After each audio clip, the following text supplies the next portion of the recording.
भारत में चीन से नहीं फैला कोरोना। देश में यूरोप और मिडल ईस्ट से फैला corona. Indian Institute of science की रिसर्च में दावा। इन देशों में भारतीयों ने की सबसे ज्यादा यात्राएं।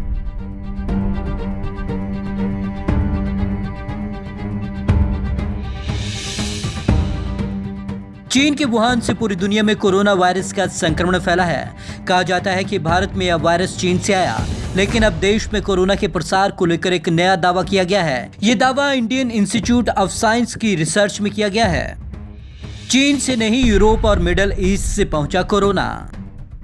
IISc के अध्ययन में दावा किया गया कि देश में यह वायरस चीन से नहीं बल्कि यूरोप, मिडल ईस्ट, ओशिनेशिया और दक्षिण एशिया के इलाकों से भारत में आया। इन इलाकों से सबसे ज्यादा यात्री भारत आए।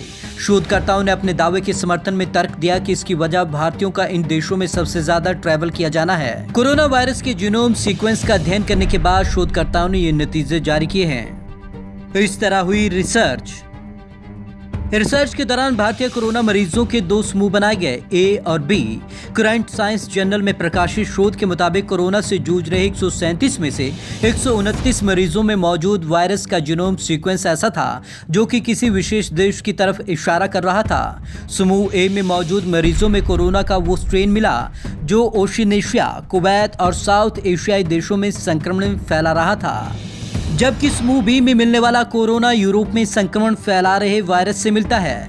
मरीजों में मिडल ईस्ट के भी वायरस होने के प्रमाण मिले हैं। केवल 8 सैंपल चीन से खा रहे थे मेल। 137 नमूनों में से केवल 8 ही सैंपल ऐसे थे जो चीन और पूर्वी एशिया के सैंपलों से मिल रहे थे। इस शोध में इस बात का प्रकाश डाला गया कि रैपिड वायरस जीनोम सीक्वेंस का पावर और पब्लिक डेटा शेयरिंग से इस कोरोना वायरस बीमारी की पहचान और प्रबंधन दोनों संभव है। ट्रैवल हिस्ट्री की सटीक जानकारी नहीं। कोरोना के मरीजों की ट्रैवल हिस्ट्री और इनमें संपर्क में आए लोगों की पूरी जानकारी न होने के कारण किसी नतीजे पर पहुंचना मुश्किल है। वायरस के संक्रमण की उत्पत्ति कहां से हुई, इसके बारे में कुछ कह पाना संभव नहीं है। शोधकर्ताओं का कहना है कि उनकी रिसर्च इस बात की ओर इशारा करती है कि वायरस का संक्रमण और यूरोप, ओशियानिया, मध्य व दक्षिण एशिया के देशों के बीच कनेक्शन जरूर है। जीनोम सीक्वेंसिंग और मरीजों का आंकड़ा अहम फैक्टर। रिसर्च बताती है कि कोरोना की जीनोम सीक्वेंसिंग और मरीजों से जुड़े आंकड़े महामारी से लड़ने के साथ मरीजों को पहचानने में मदद करते हैं। जीनोम सीक्वेंस बताता है कि वायरस के कितने रूप हैं जो संक्रमण फैला रहे हैं। रिसर्च टीम में इंडियन इंस्टीट्यूट ऑफ साइंस के microbiology and cell biology department के प्रोफेसर कुमारावेल सोम सुंदरम, मेनक मंडल और अंकिता लावराडे शामिल हैं। Bureau report, Punjab Kesari TV, Chandigarh.